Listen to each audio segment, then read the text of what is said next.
हे दोस्तों, welcome to my channel. और आज की इस वीडियो में हम बात करने वाले हैं कि जब इलोन मस्क के सभी अटेम्प्ट पूरी तरह से फेल हो चुके थे एक रॉकेट को अर्थ के लो अर्थ ऑर्बिट में डिप्लॉय करने में, यानी जब उन्होंने अपना सारा पैसा इन्हीं रॉकेट्स को बनाने में लगा दिया था, पर तब भी उनके रॉकेट्स काम नहीं कर रहे थे। इनके बहुत सारे रॉकेट जमीन से सक्सेसफुली टेक ऑफ करते और आसमान में जाकर फट जाते थे, और कई बार इनके रॉकेट्स में टेक ऑफ करते टाइम ही विस्फोट हो जाता। ये दिन स्पेसएक्स के लिए सबसे बुरे दिन थे, यानी जब इलोन मस्क की स्पेसएक्स कंपनी पूरी तरह से डूबने वाली थी, क्योंकि कंपनी के ज्यादातर पैसे इन्हीं रॉकेट्स की टेस्ट फ्लाइट पर बर्बाद हो चुके थे। पर क्या आपको पता है कि कैसे स्पेसएक्स के एक इंजीनियर ने पूरी की पूरी कंपनी को बर्बाद होने से बचा लिया, एक आखिरी रॉकेट में होने वाले एक्सीडेंट को पता करके। अगर आप इस वीडियो में इंटरेस्ट रखते हो तो वीडियो को पूरा जरूर देखना, अगर पसंद आए तो लाइक भी करना। तो चलिए वीडियो को स्टार्ट करते हैं। दोस्तों, ये बात है साल 2008 की, जब इलोन मस्क की कंपनी स्पेसएक्स पैसों की कमी के कारण बुरी तरह से जूझ रही थी, क्योंकि कंपनी ने अपना सारा पैसा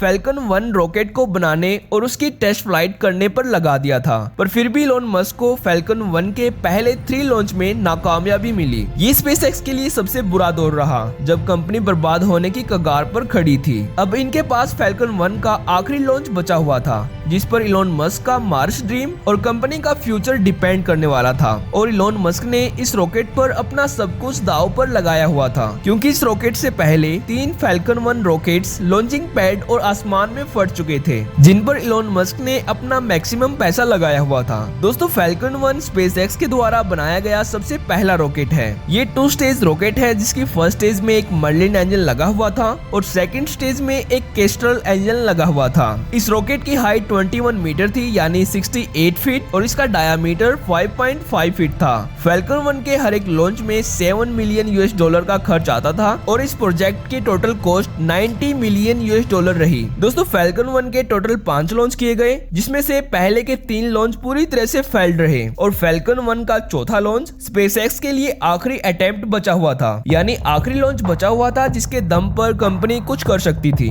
और इसके लिए इलोन मस्क ने अपने इंजीनियर्स को 2 महीनों का टाइम दिया फैल्कन 1 में आ रही गड़बड़ियों को ठीक करने के लिए। इसके बाद जब रॉकेट को पूरी तरह से ठीक कर लिया गया इसके आखिरी लॉन्च के लिए, तब रॉकेट को हवाई के नजदीक मौजूद ओमलेक आइसलैंड पर ले जाना था, जहां से रॉकेट लॉन्च होने वाला था, क्योंकि ओमलेक आइसलैंड से ही फैल्कन 1 के सभी लॉन्च किए गए थे।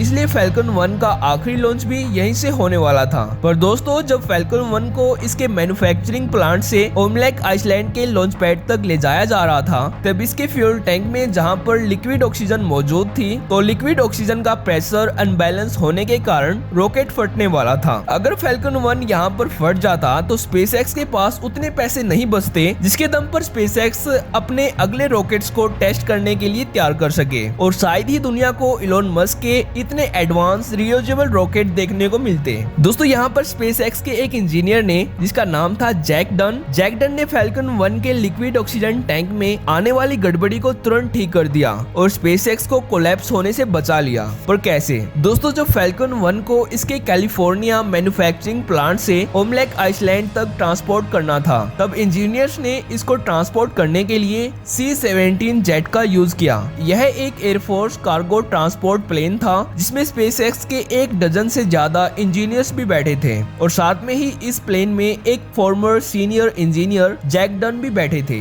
जब प्लेन लैंडिंग के लिए नीचे आने लगा, तब फैल्कन 1 के फ्यूल टैंक में से एक जोरदार आवाज सुनाई दी। इस आवाज ने प्लेन में बैठे सभी स्पेसएक्स इंजीनियर्स के मन में एक डर पैदा कर दिया, क्योंकि रॉकेट में फ्यूल की मात्रा काफी ज्यादा थी, और इस खराबी से रॉकेट कभी भी फट सकता था, जिससे प्लेन में मौजूद कोई भी नहीं बच पाता, और इलोन मस्क की आखिरी उम्मीद यहीं पर टूट सकती थी। इसलिए प्लेन में मौजूद सभी इंजीनियर्स इस जोरदार आवाज की वजह पता करने लगे। स्पेसएक्स इंजीनियर ने रॉकेट के हर एक पार्ट्स को चेक किया, पर गड़बड़ी का पता नहीं कर पाए। पर दोस्तों, यहाँ पर जैक डन भी रॉकेट में हुई गड़बड़ी का पता करने में लगे थे। वे जल्द से जल्द प्रॉब्लम की वजह पता करना चाहते थे, क्योंकि रॉकेट कभी भी एक्सप्लोड हो सकता था। जब जैक डन रॉकेट के फ्यूल टैंक के पास पहुंचे, जिसमें लिक्विड ऑक्सीजन और रिफाइंड पेट्रोलियम 1 मौजूद था, जिसको RP1 भी कहते हैं, यहीं पर उनको लिक्विड ऑक्सीजन टैंक में लीकेज दिखाई दी, जिसकी वजह से प्लेन में जोरदार आवाज हुई थी। दोस्तों, ये सब प्रॉब्लम हो पाई थी प्लेन के अंदर प्रेशर अनबैलेंस होने के कारण, क्योंकि प्लेन के एल्टीट्यूड के अनुसार इसके कैबिन में प्रेशर बदलता रहता है, जिसे लिक्विड ऑक्सीजन टैंक अपना प्रेशर बैलेंस नहीं कर पाया और ये लीकेज करने लगा।